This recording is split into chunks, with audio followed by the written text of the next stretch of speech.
Okay, now we're going to try to do some transformations here. And, you know, when we first see transformations, we talk about to make them really simple. Let's just move a point. But in reality, with geometric figures, when you're transforming something, every single point on the image has to be also be transformed. So if you're transforming an image or an object, a geometric object, you take every single point and do it. Now, thankfully for us, when we have images like this one right here, this is kind of a basic little triangle here, triangle A, B, C that you can see here. When we take triangle ABC, if we get the vertices, because these are straight lines, right? So if we get the vertices and we transform the vertices, we can draw the lines that connect them, and that will represent all of the other points as well. So, you know, this is a triangle, has 3 vertices, so we really only need to do 3 transformations to transform it, 1 for each vertex. Okay, so we're going to actually right now, we're going to take that triangle and transform it. We have this little instruction here for this assignment. It says, transform triangle ABC, where A is at 0, 4, okay? B is at the origin, 0, 0, and C is at 3, 0, okay? And what is T? Well, we've got a number of different T's listed up here. The first T in brown says take x, y, and simply take x and subtract 4, y, and add 3. So let's try that real quick. If I did in brown right here, if I took x and I subtracted 4 from 0, I would be at negative 4. And y plus 3, so 4 plus 3 is 7. So that would be my first location for A. And then B, I would take 0 minus 4, so I'd be at negative 4. And then 0 plus 3, so I'd be at 3. And then for C, I would take 3 minus 4, that's negative 1. And 0 plus 3, and that's at 3 also. So now I can map out those points A, B, and C. These are going to be A prime, B prime, and C prime. So A prime, negative 4, 7. So negative 4 and 5, 6, 7 right there. That's A prime, right? And then B prime is also negative 4, positive 3. So there's B prime right here. B prime. And then we have C prime, and C prime is going to be at negative 1, okay, positive 3. So right here. So we end up with this second triangle, this brown triangle, if I connect those points, okay, which I'm just going to do pretty quick here. It actually looks just like our original triangle, if you take a look at it, okay. The original triangle is just this one right here in this corner, right? But now, what have we done? We've applied a transformation to it. And actually, we can measure the lengths here. This is 1, 2, 3 units long, 1, 2, 3 units long. This is 1, 2, 3, 4 units long, 1, 2, 3, 4 units long. And then this one would be, well, we could figure that out. We'd use Pythagorean theorem and figure that out, how long that is. But if you also know a little trick about certain right triangles, there's one called the 3, 4, 5. And it turns out that's going to be exactly 5 units long. So this one will be the same. So basically, our A, B, C prime in brown here looks exactly like this one, just in a different location. Okay, that's kind of important. Wonder if they're all going to turn out that way. Let's try the second one, this one here in blue. And it says, take X, I'll erase this brown now. Take X and make X negative and leave Y alone. So let's try that out. So if X was negative, instead of 0, 4, it'd be negative 0, 4. Well, that's still the same, right? And then, well, if we leave Y alone, that's going to be 0, right? In fact, I know I'm going to leave Y alone here. That's going to be 0, 2. And then this is going to be negative 0, but guess what? That's still 0, right? And then down here, instead of 3, this is going to be negative 3, 0. So I plot out my points. Here we go. I'll try to go a little quicker now. So 0, 4 is still right here. So A prime in blue, right, is going to still be right there. B prime in blue is going to be still right here. And then C prime, well, it is negative 3, so 1, 2, 3 right here. So there's our C prime. So this blue transformation, what did it do? Man, just really think about that. It looks like it just flipped it, right, across the x-axis. That's what it did. Flipped it across the x-axis, right? And how come it did that? Because we took x and said take every x that's on the positive side and make it negative, anything that's on the negative side and make it positive. So did it change the size at all, the lengths? I mean, everything that was so many units over here, actually, that's still 3 units of length here, that's still 4 units of length there, and that'd be a 3, 4, 5. So it's not changing the length either. Okay, let's try the orange one. Here we go. Okay. Here we go with the orange one. The orange one is, let's see, we're going to take y, put it in the x spot, and make it negative. So instead of 0, 4, we're going to take the 4, we're going to put it up here, and we're going to make it negative. So negative 4, comma, 0. Right, because then whatever's in the x position goes to the y position, right? Well, switching 0, 0 around isn't going to change anything, right? And even switching the 0 to negative isn't going to change anything either. And now here, the x is going to go out here, end up there, right? The y comes in, but guess what? It's just going to stay the same. So let's map it out. So now we have A prime in orange, which is at negative 4, 0. So here we go. Negative 1, 2, 3, 4, negative 4, 0. Okay? And that'll be A prime here. B prime is going to be right there. Stays at the origin. So B prime stays right where it is. And now, did I get it? Yeah, right there, 4. Okay, and then C is at 0, 3, so C prime, there's C prime right there. So this triangle has changed. Looks a bit different. All right? Looks different. But actually, if you look at it, this is still 3 units. That one is now 4 units. So it's almost like we took it and we tipped it, right? And we tipped it, okay? All right, go on to this light green one. I hope you can see the light green one okay. Can you see that? That's kind of hard, but we're going to do our best. Here we go.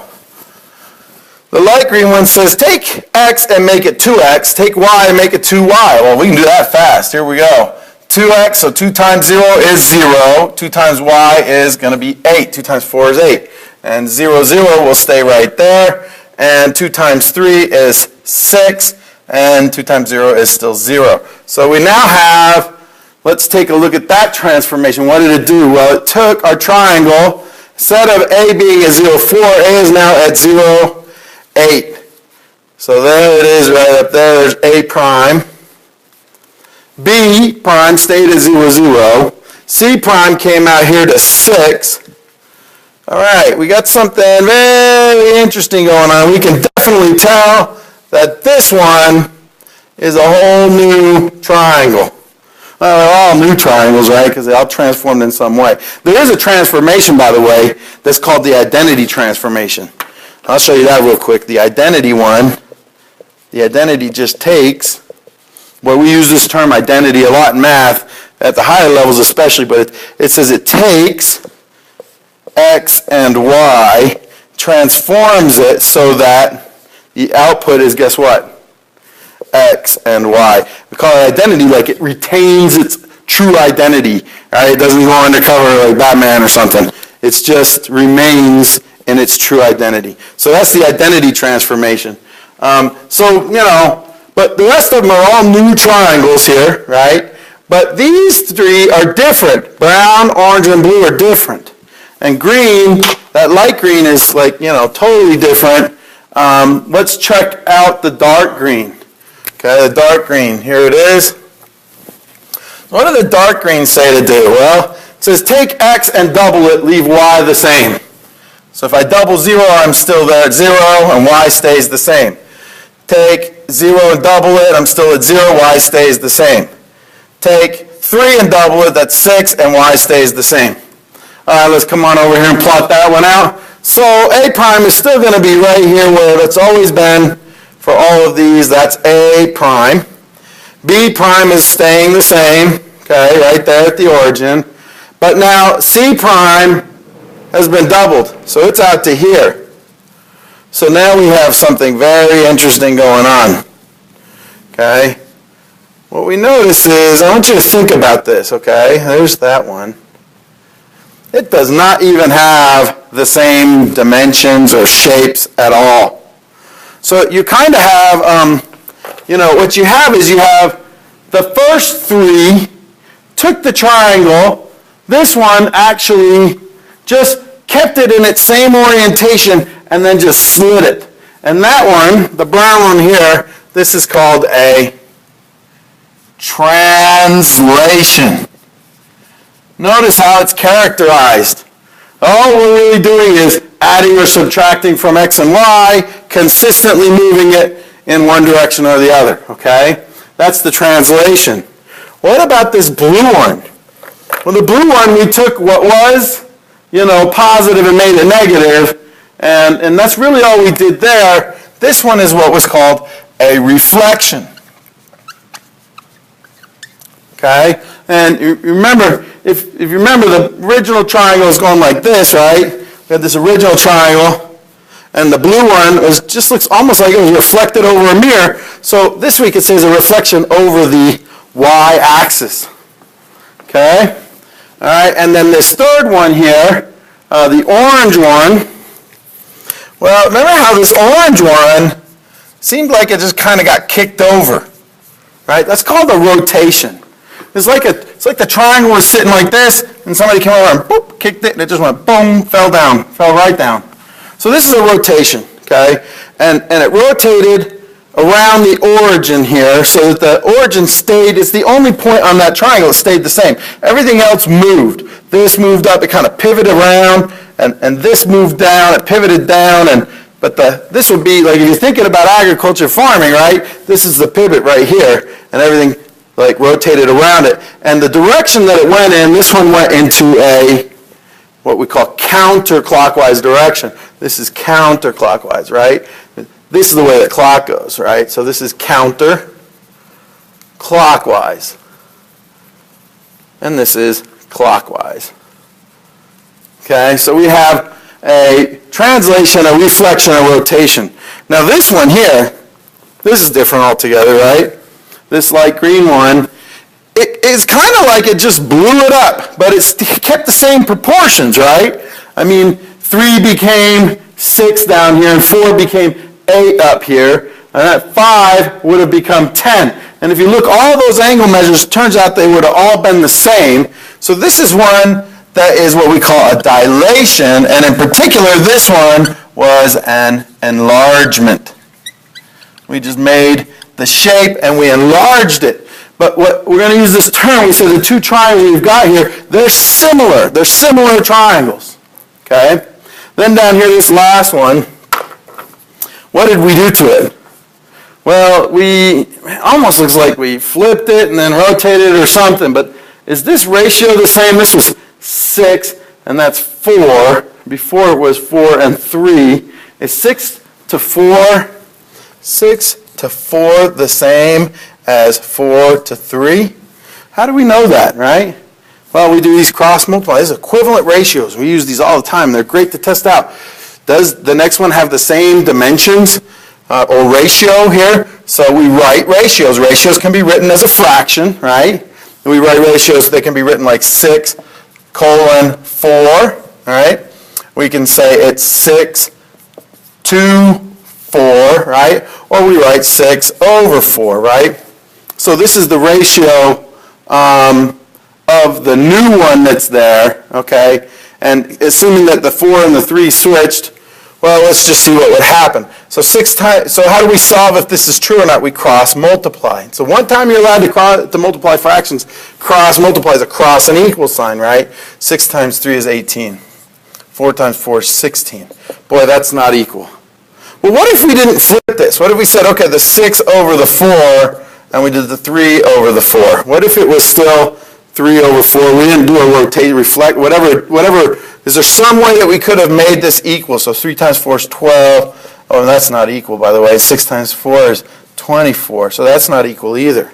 So guess what? Those ratios are not equal. So we ended up with a triangle with a whole new set of ratios. And all the measures, it's still a right triangle. It says a right angle here, but it means these angles here are going to be different. And you can see it. From this one has an angle, if I, let me take my trusty stick here. This one has an angle like that. There's the black original one. And look at my new angle here. Not the same. Before, after. Pre-image, image. So it's different, right? And we'd have to measure this one to prove that, that is not the same as this either. We could do that, and we'll probably do some stuff like that in a little bit on GeoGebra, because that's where we're going next, is to do some practice with this stuff on GeoGebra.